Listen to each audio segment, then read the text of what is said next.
বেদে জীবন কতটা সংকীর্ণপূর্ণ তা নদীমাতৃক দেশের মানুষ অনবগত নয়, তবে সমুদ্র বক্ষেও লক্ষ্য করা যায় কিছু মানব সভ্যতা যার ব্যাখ্যা উপেক্ষা হয়ে রয়েছে সাম্প্রতিক কালান্তরে।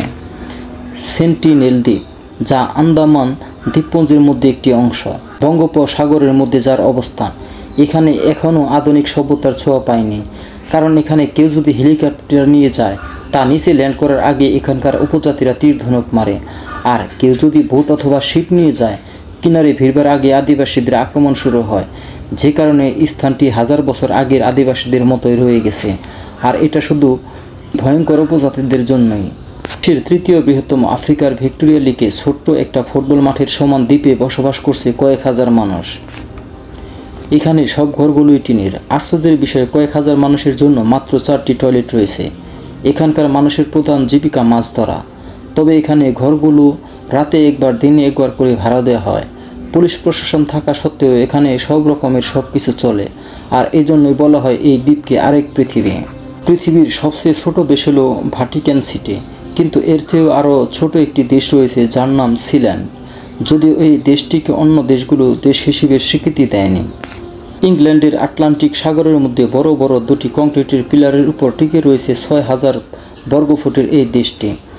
দেশটির প্রাতিষ্ঠানিক নাম প্রিন্সিপালিটি অফ সিল্যান্ড, আর এই দেশের একটা রাজধানীও রয়েছে যার নাম ফোর্ট রাক্স। সিল্যান্ডের নিজস্ব পতাকা রয়েছে। দেশটির প্রচলিত ভাষা হলো ইংরেজি, আর মুদ্রার নাম হচ্ছে সিল্যান্ড ডলার। আশ্চর্যের বিষয়, সিল্যান্ডের নাগরিকদের জন্য পাসপোর্টও রয়েছে।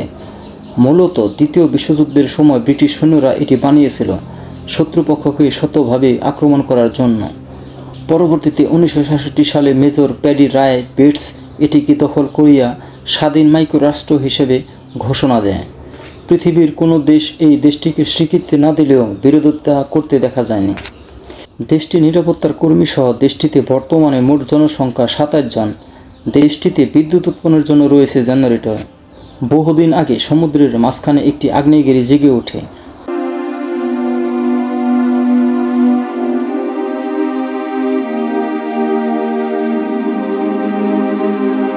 আর তার লাভা ঠান্ডা হয়ে দ্বীপের সৃষ্টি হয়। আর এই দ্বীপটিকে যে আবিষ্কার করে তার নামই রাখা হয় এই দ্বীপের নাম খ্রিস্টানরা কুনহা। মূলত এটি 1506 সালে আবিষ্কার করা হয়েছিল। বর্তমানে এই দ্বীপের জনসংখ্যা 500 জনের মতো। এখানে স্কুল, হসপিটাল, পার্ক, প্রায় মানব জীবন সম্পর্কিত সব কিছুই রয়েছে। এটি কোনো দেশ না হলেও কিন্তু সমুদ্র সৈকত থেকে এত দূরে, যা কিনা যোগাযোগের সমস্যার কারণে চলে নিজস্ব সূত্রধারায়। নদীমাতৃক বাংলাদেশ, এদেশের বেদে জীবন খুবই কষ্টের। এদের নদীতে বসবাস করতে হয় 12 মাস। কোনো স্থানে এরা ডেরা বাঁধলেও বেশি দিন থাকতে পারে না এলাকার লোকদের জন্য। এরা যদিও জাদুমন্ত্র আর সাপের খেলা দেখিয়ে জীবিকা নির্বাহ করে থাকে, কিন্তু সারা বিশ্বের সবচেয়ে বৈচিত্র্যময় কষ্টের মাঝে এরা দিনরাত কাটায়। এদেশে রোহিঙ্গাদের জন্য সরকার বস্তি তৈরি করে দেয়, কিন্তু এদের জন্য কোনো সরকারি স্থানে বস্তি তৈরি হয় না, এরা বাংলাদেশের নাগরিক হবার পরেও।